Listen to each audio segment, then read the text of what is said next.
Halo Sobat Puncher, selamat datang di konten perdana Punch Point, tempatnya berita terkini dan analisis mendalam seputar dunia combat sport. Saya akan menemani perjalanan kalian sebagai pecinta combat sport dengan menyajikan pembahasan seru tentang pertarungan, strategi, dan momen-momen epik dari para petarung-petarung hebat dunia.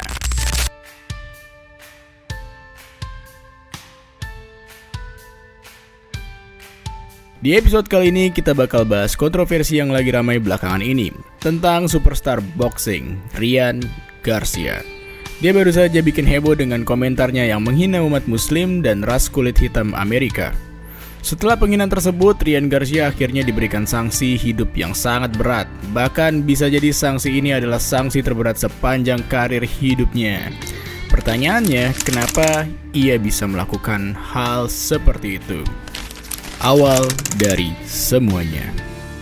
Ngomongin soal Ryan Garcia, belakangan ini nggak jauh-jauh dari kontroversi yang dia buat. Jujur aja, sebetulnya gue udah capek banget lihat kontroversi yang nggak selesai-selesai.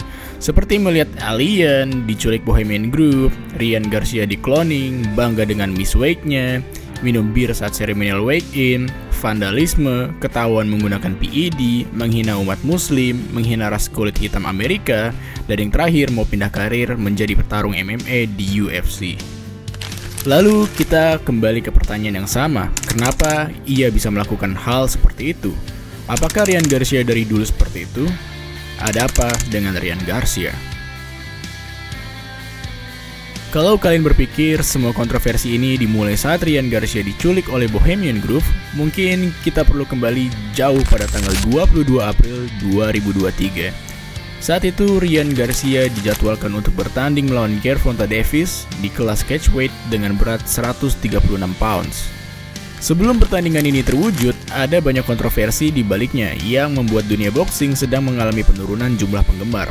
Beberapa masalah utama kenapa olahraga boxing mengalami penurunan jumlah penggemar dikarenakan banyak top fighter boxer yang akhirnya saling menghindar. Alasannya adalah mereka tidak mau rekor tak terkalahkannya ternodai. Selain itu, para petinggi olahraga boxing tahu jelas kalau penggemarnya pindah ke olahraga lain, yaitu ke UFC, salah satu top promotor olahraga MMA dunia. Selain itu, olahraga ini dinilai membosankan. Pengorbanan. Ketika olahraga para superstar berlaga terancam kehilangan banyak penggemar dan banyak dari para fighternya hanya memperdulikan rekornya, ada dua petarung rising star yang sama-sama siap mempertaruhkan rekor dan namanya, yaitu Gervonta Davis dan King Ray atau Ryan Garcia. Demi mengembalikan kejayaan olahraga boxing, kedua fighter tersebut sama-sama sepakat untuk bertarung pada tanggal 22 April 2023 di kelas catchweight dengan berat 136 pounds. Keduanya sangat siap mengambil resiko mempertaruhkan 5 rising star mereka demi menjaga olahraga ini. Saat itu, keduanya sama-sama memiliki rekor undefeated dengan Tank Davis 28 kemenangan tidak pernah kalah dan King Ray dengan 23 kemenangan belum pernah kalah. Jika Tank Davis kalah, ia akan merelakan julukan The New Face of Boxing yang diberikan langsung oleh legenda boxing tak terkalahkan Floyd Mayweather. Dan jika Ryan Garcia kalah, 5 rising star serta julukan sebagai sang raja di usia muda akan dipertanyakan oleh banyak pihak dan fansnya. Walaupun Ryan Garcia harus menelan kekalahan melalui knockout di ronde ke-7, pengorbanannya dalam menjaga nama baik olahraga boxing tidak sia-sia. Penggemar antusias kembali untuk menonton laga pertarungan mereka dan berhasil menjual 1.200.000 pay-per-views dengan harga $85. Buah pengorbanan. Pada poin ini, gue akan mencoba menggunakan analisis pribadi gue untuk menggambarkan buah dari pengorbanan Ryan Garcia setelah melawan Tank Davis. Gue rasa ada beberapa data yang sulit ditemukan serta sulit untuk menyimpulkan data yang berhubungan dengan poin ini dari beberapa media yang gue baca maupun gue tonton. Maka dari itu, gue sangat membuka kritik selama penjelasan gue di poin ini. Jadi kebenaran dalam poin ini belum tentu benar dan kalian boleh bilang ini hanya teori gue saja. Sebetulnya, Ryan Garcia telah lama mengungkapkan bahwa dirinya mengalami beberapa isu mengenai kesehatan mentalnya.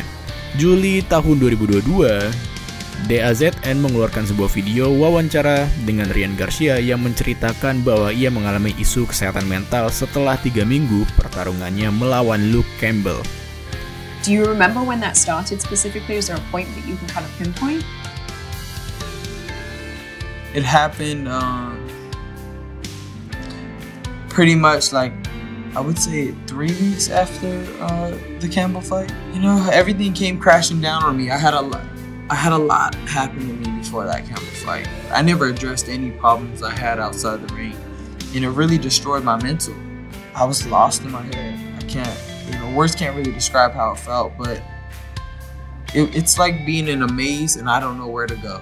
I went to get real professional help. Talk therapy helped me a lot. Going to see a therapist, psychologist, them giving me relief. Like maybe I do have a real mental health issue, you know, because for a long time I was like, I have to have some type of problem here. Like I'm losing my mind. Like for really, I thought I was going crazy. I was like, something's going on. And I think that relates with a lot of people that struggle with anxiety and mental health issues. Your first thoughts is like, I'm going crazy. Like I'm losing it. Something's going on. You're having like panic attacks. I'm going to the doctor checking my heart every day. Like nothing's wrong with you. You're as healthy as you could be. I'm like, nope. I swear I can't concentrate on anything. You know, there has to be a problem in my brain. Maybe I got hit. I was thinking everything. Ia mengaku seringkali merasakan anxiety dan merasa bahwa dirinya akan menjadi gila. Ia juga mengaku bahwa sering kali ke dokter untuk berkonsultasi mengenai detak jantungnya yang aneh. Padahal dokter merasa jantungnya baik-baik saja setelah melewati proses pemeriksaan. Pada wawancaranya tersebut, Ryan Garcia menjelaskan dengan tenang mengenai permasalahan yang ia rasakan menjelang pertarungannya melawan Javier Fortuna. Gua rasa kesehatan mental Ryan Garcia mulai parah selama masa pertandingannya melawan Gervonta Davis. Apalagi ia baru pertama kali mengalami kekalahan dan belum mengerti bagaimana cara menyikapi kekalahan dengan bijak. Ia juga mengaku bahwa dirinya memiliki ADHD atau bisa disebut sebagai Attention Deficit Hyperactivity Disorder, di mana ia mungkin merasa kesulitan mengendalikan impulsivitas dan mulai menyalahkan sekitarnya saat ia mengalami kekalahan atau saat akan merasakan kekalahan. Akhirnya, selama masa ia sebelum maupun sesudah melawan Gervonta Davis, ia memiliki beberapa masalah dengan promotornya seperti cekcok dengan Oscar De La Hoya, cekcok dengan Bernard Hopkins, promotornya enggan hadir saat ia preskon, dan perubahan pada tim pelatihnya. Menurut gua, pasca kekalahannya melawan Gervonta, Ryan Garcia menyeret sejumlah permasalahan sampai detik ini dan juga menggandeng kesehatan mentalnya ke level yang lebih parah. Perubahan. Walaupun berhasil bangkit setelah 8 bulan tidak bertanding dengan menang KO atas Oscar Duarte di ronde ke-8, Ryan Garcia jadi jarang hadir di media-media. Sekalinya ia hadir, setelah lama tidak muncul di media, banyak orang terkejut dengan perubahan Ryan Garcia. Pertama kalinya ia hadir setelah lama tidak hadir di hadapan media, ia hadir dalam podcast PBD bersama Patrick Bet-David. Kita bisa sama-sama melihat ada perubahan signifikan dari cara ia berbicara dan juga ada perubahan detail kecil pada tampilan fisiknya. Mari kita lihat perbedaannya.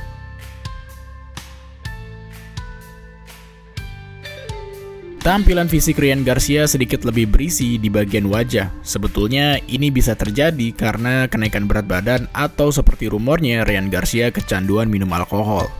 Jika diperhatikan lagi, cara bicara Ryan Garcia juga berubah. Dulu ia tampil lebih rileks dengan pembawaan ton suara yang lebih rileks. Yeah, I mean it's been crazy. If you think about it, like in my short span, there's been a lot of drama. No cap, a lot of drama, but you know, I just know that it's a bigger picture of things. You know, for me, it's always a battle just to get to the fight. Sedangkan sekarang ton suara terdengar lebih serak dan juga Ryan Garcia terlihat seperti tidak nyaman selama proses wawancara sambil mengunyah permen karet secara intens dan bermain HP. Usually I speak and then I think like I know something and I think this is the better move, but with him, I understand that he's very sharp. And he makes sense, and he's moving in authenticity. How's your relationship with Canelo? I asked him to play golf. He didn't hit me back. I don't know why. So, did you see Canelo on Breakfast Club? Dan semenjak momen tersebut, kita tidak bisa lihat Ryan Garcia yang dulu lagi. Menurut kalian, apakah teori cloning Ryan Garcia benar? Gue sih gak menemukan data valid dari ini ya. Ledakan kontroversi. Selama dijadwalkan untuk bertanding melawan Devin Haney yang digelar pada 20 April 2024, Ryan Garcia telah membuat beberapa kontroversi, seperti melihat alien, teori dirinya di-cloning, seperti orang gila di media sosial, berusaha mencari teman kencan, dan yang sampai terkenal yaitu diculik oleh Bohemian Grove. Ryan Garcia sempat mampir di space akun Twitter Andrew Tate dan mengaku bahwa dia dibawa ke hutan, diikat, dan diberi tontonan yang mengerikan. Yo, Andrew. Hey, bro. All right, talk to us. Yo, I don't give a fuck, bro. They held me down and they made me watch little kids get raped. I don't give a fuck anymore. Where? Bro, they fucking took me to the fucking woods, bro, and they fucking tied. I'm not fucking joking, bro. I have fucking proof, bro. I don't give a fuck. Bro, I fucking will show you every fucking video you could ever fucking believe. Bohemian Grove is real. They fucking tied me down and they made me fucking watch, dog. I absolutely don't give a fuck anymore. Yes, I fucking lost it. They're raping little kids. Saat melawan Devin Haney pun, kontroversi semakin bertambah parah. Ia seharusnya dijadwalkan untuk bertanding dalam perebutan gelar Super Lightweight Champion, yaitu dengan berat 140 pounds. Namun dengan bangga, ia tidak dapat memotong berat badannya dan juga berlaga seperti orang gila. Ia miss weight seberat 3,2 pounds. Karena hal tersebut, ia tidak bisa mendapatkan sabuk tersebut walaupun memenangkan pertarungannya. Bahkan saat seremonial weigh-in, dengan bangga ia minum minuman yang diduga bir di hadapan banyak penonton meskipun ia miss weight. Hasil pertandingan tersebut, Ryan Garcia menang angka. Tapi New York Athletic Commission menyatakan bahwa pertarungan tersebut no contest setelah mendapatkannya positif menggunakan PED atau Performance Enhancing Drug. Kemenangan Ryan Garcia dianulir. Bukan hanya itu, Ryan Garcia juga disuspend dari olahraga boxing selama 1 tahun dan dikenakan denda sebesar $10.000. Atas kejadian ini, ledakan kontroversi pun terjadi. Dalam masa suspendnya, ia melakukan satu kontroversi yang merubah nasib dalam hidupnya.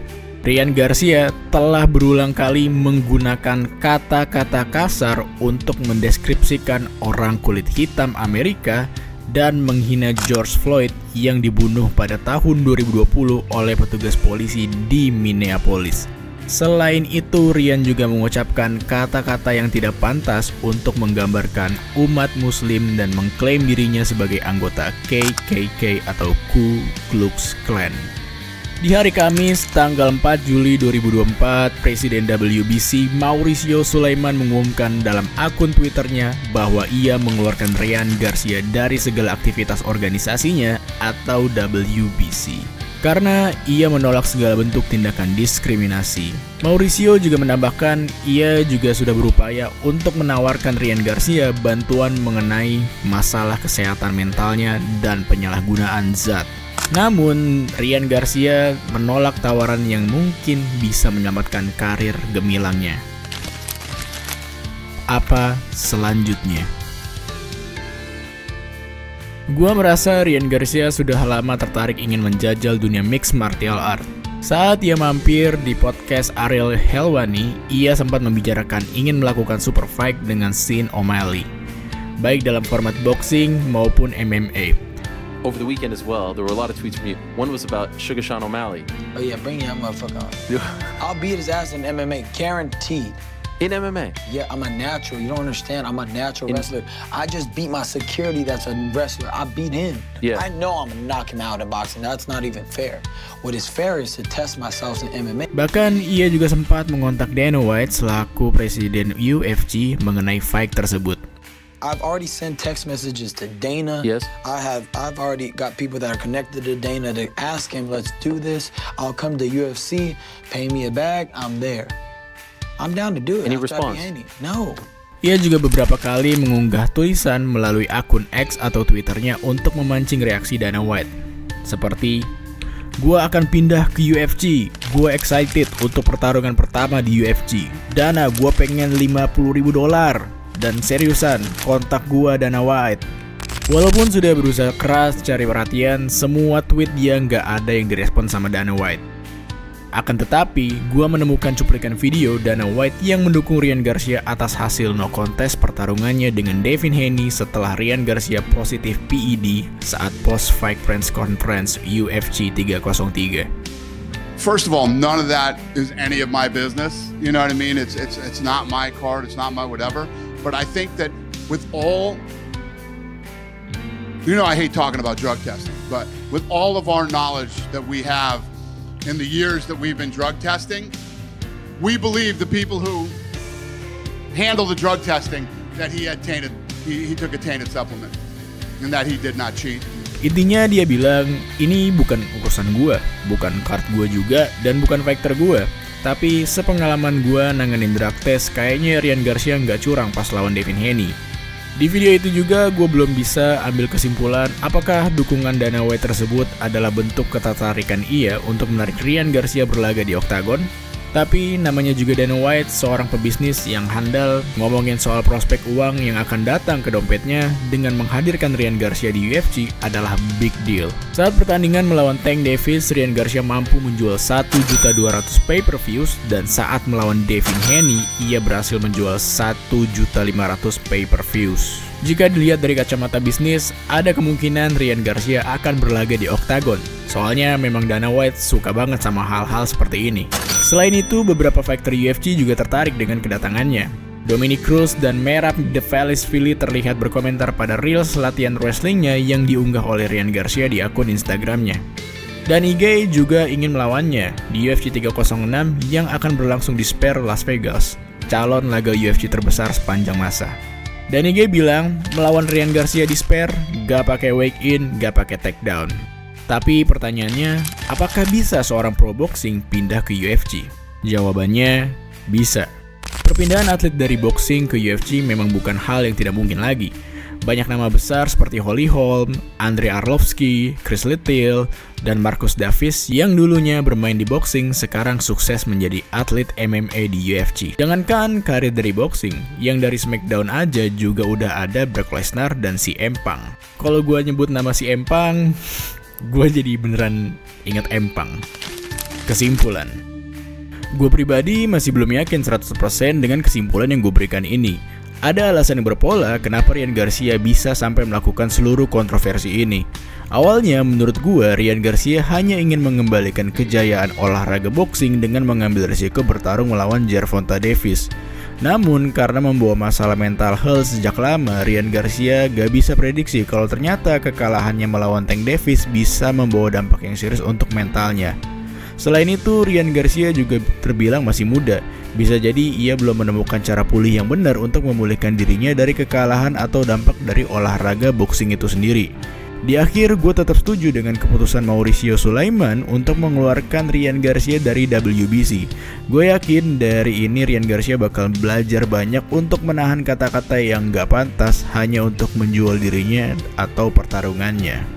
Kalau kalian suka dengan pembahasan-pembahasan yang deep kayak gini, jangan lupa dukung Punch Point dengan melakukan hal sederhana seperti subscribe, like, dan nyalain lonceng notifikasinya supaya kalian gak ketinggalan update terbaru dari Punch Point. Dan kalau kalian punya komentar atau pendapat, langsung aja tulis di kolom komentar, nanti kita bahas sama-sama. Terima kasih, salam Punchers.